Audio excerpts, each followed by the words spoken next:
with Hugh Edwards. Tonight at 10, David Cameron puts the finishing touches to his first major reshuffle. We'll have the latest on the likely movers as senior Conservatives promise a revitalised coalition. The government is back in business, back in Parliament this week, fizzing with new ideas for reform and to drive economic growth in this country. But there's more debate on how to generate growth as some MPs demand a change of direction. Precisely because our economy is bumping on the bottom, we need to shock it into activity. The government needs to be strategically bold.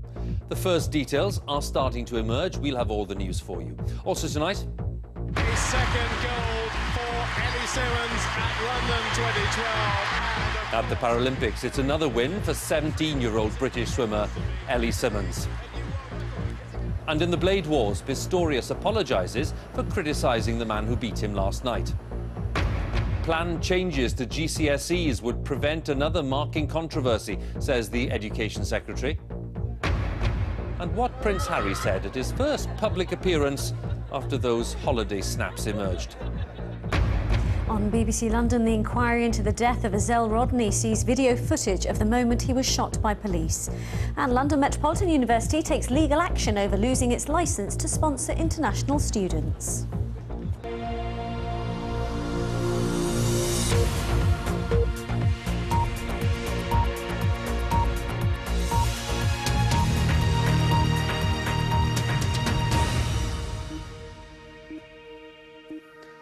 Good evening. David Cameron is tonight working on his first big reshuffle since coming to power 2 years ago. His new ministerial team will be announced tomorrow. It comes as the debate intensifies about the direction of the coalition's economic policy. Well, details of some of the likely changes are already emerging this evening, and our political editor Nick Robinson has the latest for us. Bring out the bunting. Downing Street may have looked quiet today, but behind these windows they were plotting to unveil a brand new government, or at least a parade of new faces to replace the old ones in many ministerial jobs. The reshuffle signed off now, Prime Minister. David Cameron has started to shuffle his pack.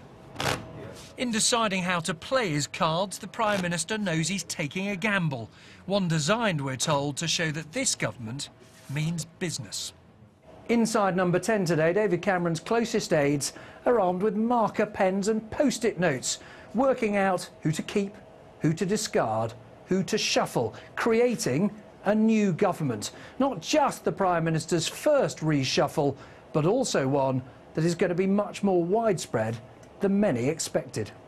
Tonight, the Prime Minister's spin doctor, his Deputy Chief of Staff and his Chief Whip emerged from number 10, clutching what looked like rather an important list, including a new job for him.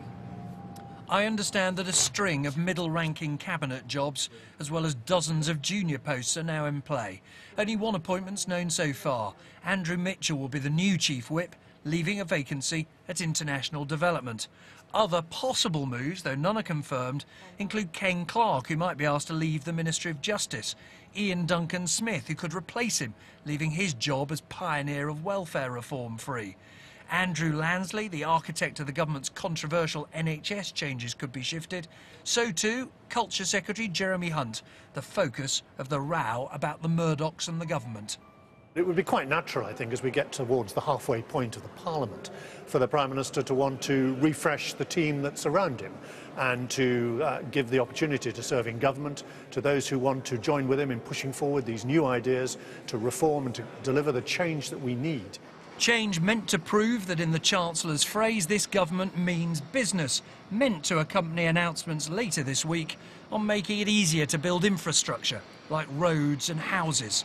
Today, the man David Cameron beat to become Tory leader called for a dramatic change of government economic policy. The quicker we act, the less painful it will be.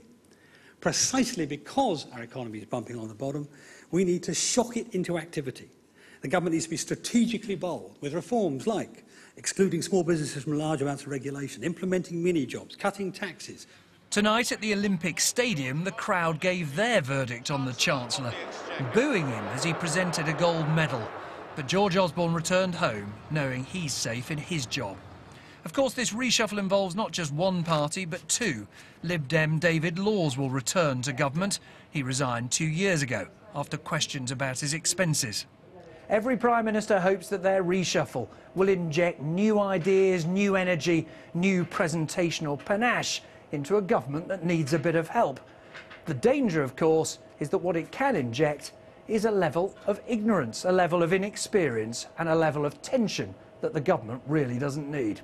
Tonight, someone was prepared to pose for the cameras in Downing Street. Tomorrow, expect to see newly promoted politicians purring in his place. Well, Nick, what else are you picking up tonight, and how extensive do you think this is likely to be? Well, beyond the top, very extensive. So although Nick Clegg, George Osborne will stay in their jobs, the Home Secretary, the Defence Secretary, the Foreign Secretary won't move, the Business Secretary won't move too, I'm told. Many, many other ministers below that level are likely to move. The first one we've heard about is that Chief Whip, Andrew Mitchell. He is responsible now for exerting some discipline within the Tory party, and he has been involved, I'm told, in drawing up that new list of ministers. The reshuffle is now, Hugh, effectively underway. The Prime Minister had a number of meetings this evening in his Commons office, meeting with those people who he wants to shift or some that he wants to leave the government altogether, putting them through the pain away from the cameras rather than forcing them to walk up this street tomorrow and hear the bad news. One of them was Ken Clarke. I think he'll stay in the government. His only comment to us afterwards was, "I'm off for a curry. I'm not telling you what will happen." What he will know, though, is that without a change of Chancellor, a man who, as we saw, was booed tonight, the focus will very quickly after this reshuffle get onto the policies of the government in terms of restoring growth, and a little sign of how things have changed in politics recently. Also from the Olympic Park, there were cheers for another politician tonight at the Aquatic Centre, a man you may remember. He used to live here. He's called Gordon Brown. Nick, thanks very much. We'll talk to you again tomorrow about the new shape of the government. Nick Robinson there for us.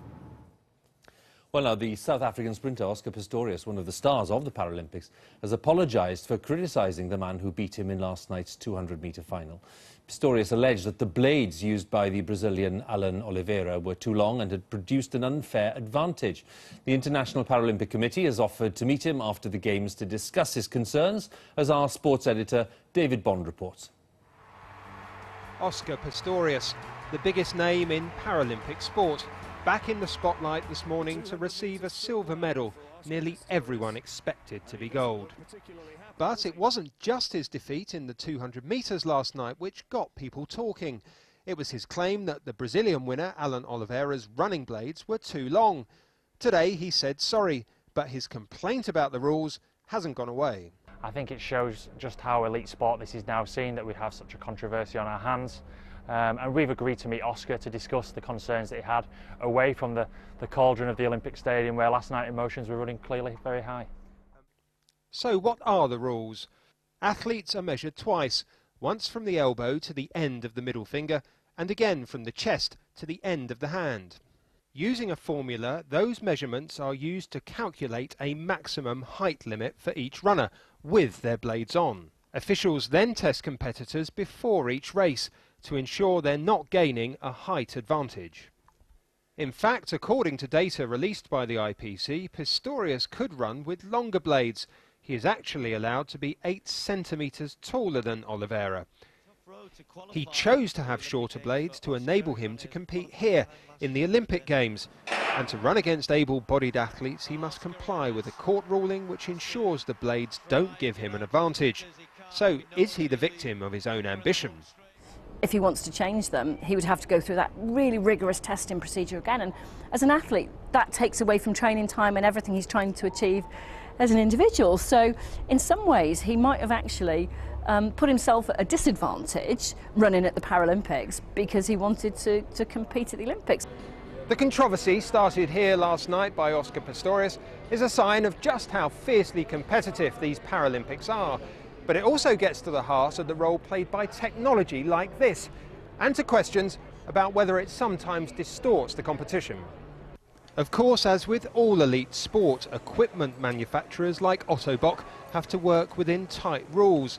But there's no doubt the Paralympic technology race is having an impact on the Games. There is science and engineering behind that bionic look, and it's what we strive to improve on all the time, is to improve our products and to improve these athletes' performance. Pistorius is one of sport's great pioneers and the global superstar of the Paralympics. Despite the emergence of new talent, the Games still need him. And in defeat, he's posed a question which could be as defining as anything he's done in victory. David Bond, BBC News, at the Olympic Park. Well, now, the British swimmer, 17-year-old Ellie Simmonds, has won her second gold of the Paralympic Games, setting a new world record in the women's 200-metre individual medley. Natasha Baker has also won a second gold in the freestyle dressage, but her fellow equestrian, Lee Pearson, missed out on his 11th gold. He took bronze. Our correspondent James Pearce has the details. Just 17 years old, but already, whenever she prepares to race, we expect her to win. Women's 200 metres individual medley. That's because of Ellie Simmonds' remarkable success. But with those expectations comes extra pressure, especially when you consider that in this event in Beijing, she only finished 5th. Such is her determination not to be beaten that she's focused much of her training on putting right what went wrong in this race 4 years ago. Her strength is her freestyle. In the medley, that stroke comes last, so the confidence of some of the spectators might have been weakened as they saw Ellie well off the leader's pace. Most, though, had no concerns because they knew what was coming next. The final length, and at last a chance for her to take control with her favourite stroke. From that point on, it was no contest. Ellie Simmonds was heading for her second gold of the Games and another world record. If there was a surprise, it was a lack of the customary tears. Maybe even she's getting used to this winning routine. She's world class, and not just when you're looking at the Paralympics, looking at the Paralympics and the Olympics. You know, she delivers on absolutely every level. You know, you're talking about a girl that had her GCSEs this year, that's had, you know, pressure all the way around. She delivers in the pool, and she delivers for her sponsors, and she delivers for the Paralympic movement generally. A standing ovation for the medal ceremony. The Prime Minister was on hand to deliver the gold. Only one reshuffle issue here. 4 years ago, Ellie Simmonds became the youngest person to receive an MBE. She's likely to be heading for an upgrade. There was a second gold of the Games for Natasha Baker. She has an inflammation of the spine, but was in total control of her horse, earning a Paralympic record score. Lee Pearson had the chance to equal Baroness Tanni Gray-Thompson's 11 career gold medals, but could only manage bronze. And it's Bushell coming away. And tonight there was another athletics gold for Paralympics GB in the main stadium. Mickey Bushell won the 100 metres. James Pearce, BBC News, in the Olympic Park. Well, let's have a look at the medals table so far then. China are at the top with 46 golds. Great Britain are in second with 19 golds and 63 medals in total, with Russia, Australia and Ukraine following in the top 5. Now, the former News International boss Rebecca Brooks has appeared in court to face charges related to phone hacking. Mrs Brooks appeared at Westminster Magistrates Court accused of a conspiracy to access voicemails. She faces a general charge and 2 other specific charges linked to the case of the murdered schoolgirl Millie Dowler and former union boss Andy Gilchrist. Michael Gove, the Education Secretary, says his planned changes to GCSEs will prevent a repeat of the marking controversy which affected this summer's English papers. Mr Gove says that the new exam, which could be phased in from 2015, would have all the rigour of the old O-level and would be taken by pupils of all abilities. He acknowledged that pupils who sat GCSEs this summer might have been treated unfairly, but he refused calls to intervene, as our education correspondent Rita Chakrabarti explains. The Secretary of State for Education is here this morning. The first day of the new school year is always a busy one if you're Education Secretary. But for Michael Gove, the chalk dust still hasn't settled on the row over last term's GCSEs. Your sons and daughters to come here. It's affected teenagers all over the UK except Scotland, who sat GCSE English in June. They were marked more harshly than those who sat it early in January, leaving those who dropped a grade in danger of losing places in sixth form. Labour today went on the attack, using the words of one leading head teacher. It is blatantly unfair to move the goalposts without warning midway throughout the year. This is rough justice. Does he agree? I do agree that these But the Education Secretary said it was up to the watchdog Ofqual to deal with the issue, not him. Ofqual is an independent regulator accountable to Parliament. If ministers were to interfere in Ofqual's decisions, they would be meddling where they should not interfere. And it is deeply irresponsible, cynical and opportunistic for the honourable member to make the case that he's making. This row looks fully set to continue, although those pupils who think they've been marked too harshly are being given the chance to resit their exams early. That's not enough for one teaching union, which is threatening legal action. To avoid similar difficulties in the future, Michael Gove plans an exams overhaul, taking his inspiration from Singapore. He wants to make them tougher, like the old O-level, with a return to exams at the end of the year, not modules as now. I think that there are some ingredients of the old O-level, indeed the old O-level as it's still set in some other countries, that we do need to have in a new examination system. But one of the problems with the old O-level is that it was an examination for a minority. We need to make sure that our new reformed exam has all the rigour of the old O-level, but is also an examination that suits the whole ability range. Singapore is his model because pupils consistently come top of international league tables. Most of them sit traditional O-levels. The pressure here is intense, with hours spent on tuition after school. Growing up in this system, I would say that there is a fair bit of stress, but the stress helped me to be very resilient, and I think that's part and parcel because I think it is stressful working as a working adult. So I see that as part and parcel of growing up. Mr Gove's plans for exams these children will sit will be published soon, but the GCSE as we know it could soon find itself consigned to history. Rita Chakrabarti, BBC News. And coming up on tonight's programme, Prince Harry in public for the first time since his US trip, teased a little about those holiday snaps. Level 1 to be shy coming forward, I'll give it a go.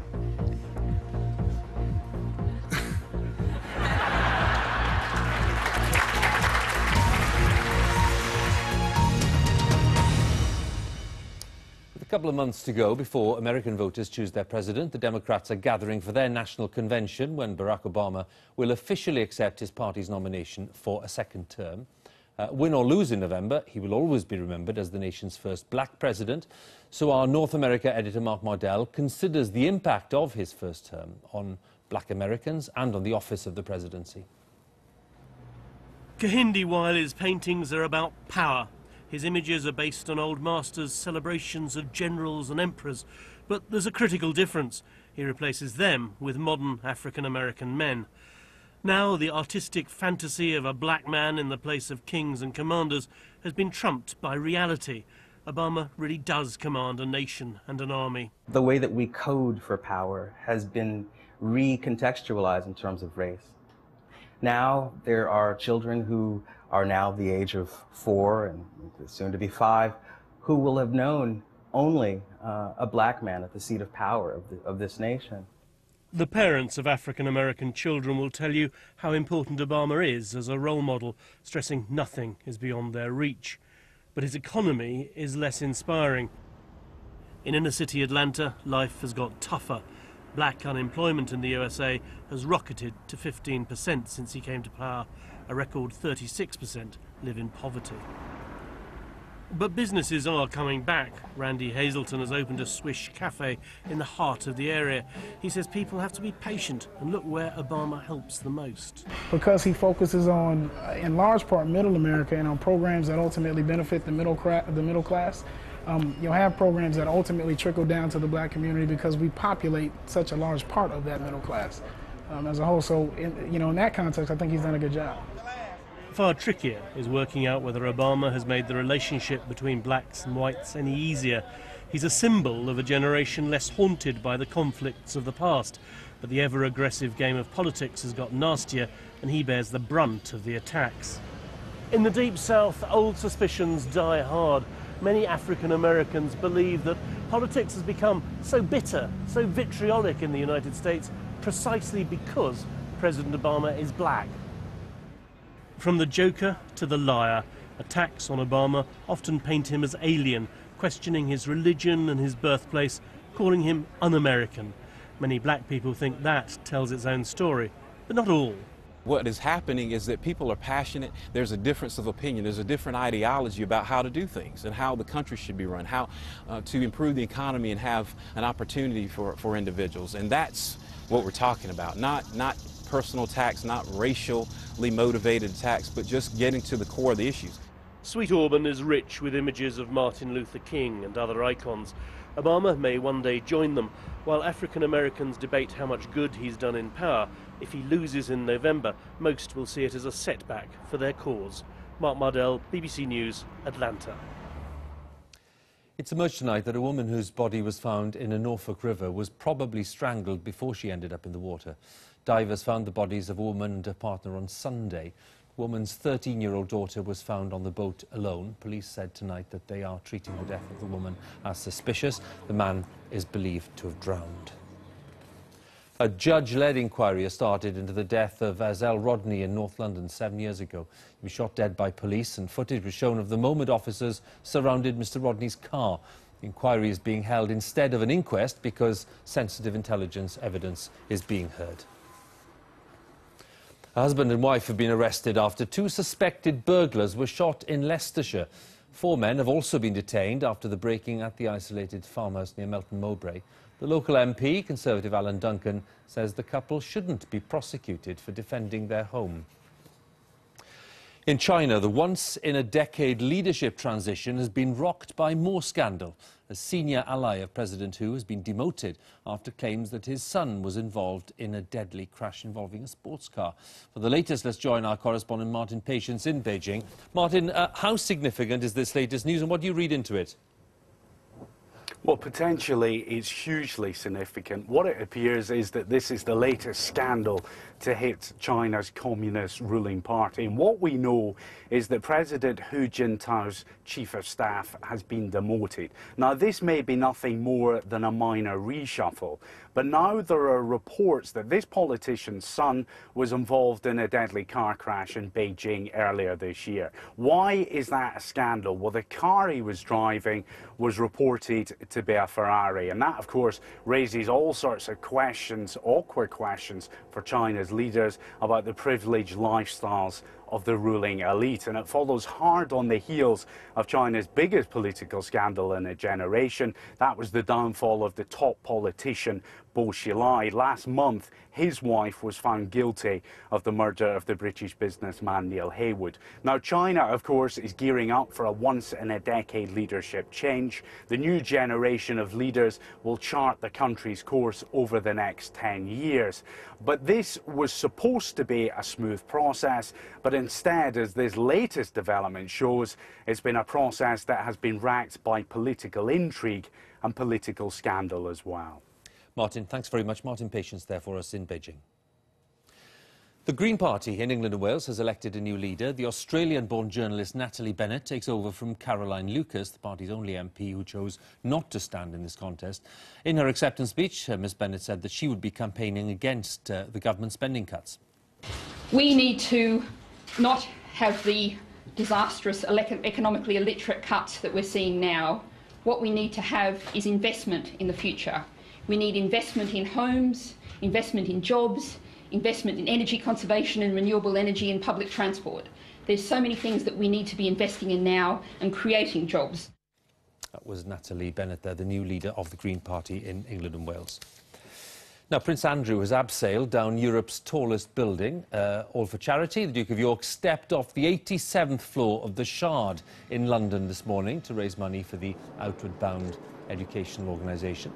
He said the worst bit had been the start, but his Royal Marines training had helped. He raised almost £300,000, but he did say at the end of the trip that he wouldn't be doing it again. Now, Prince Harry has made his first public appearance since photographs were published of him naked at a party in Las Vegas. He's attended an awards ceremony tonight organised by the Well Child charity, that's to support seriously ill children and their medical staff. This report from our royal correspondent Nicholas Witchell does have some flash photography. A world away from the seediness of Las Vegas, Prince Harry tonight trying to transition back to a more orthodox image of what members of the royal family do and move on from what the world glimpsed very much more fully than he would have wished of his antics during that weekend in Las Vegas. Tonight Harry was doing what he always does well, meeting children, youngsters who were receiving awards for courage in the face of medical adversity from the charity Well Child, of which Harry has been patron since 2007. Harry presented one of the awards to 5-year-olds Alex Logan, who was diagnosed with leukemia when he was 3, and Hope Hillis, born prematurely, who's undergone more than 50 operations. Harry said it was hard to find the right words to describe them. But never one to be shy in coming forward, I'll give it a go. The audience thought about that and responded. And then it was back to the children. It's you that represent the very best of Britain. Your spirit triumphs through adversity and makes our everyday worries seem very, very insignificant. It was, as Harry said, the sort of evening which makes you think about what your priorities should be. Harry will be 28 in less than 2 weeks. Time his family may feel for the chapter marked youthful indiscretions finally to be closed. Nicholas Witchell, BBC News, in central London. Well, Newsnight is starting on BBC Two in just a few minutes with an investigation into Britain's efforts so far to freeze the assets of members of Egypt's old regime. That's coming up. But now on BBC One, time to join our news teams where you are. Have a good night.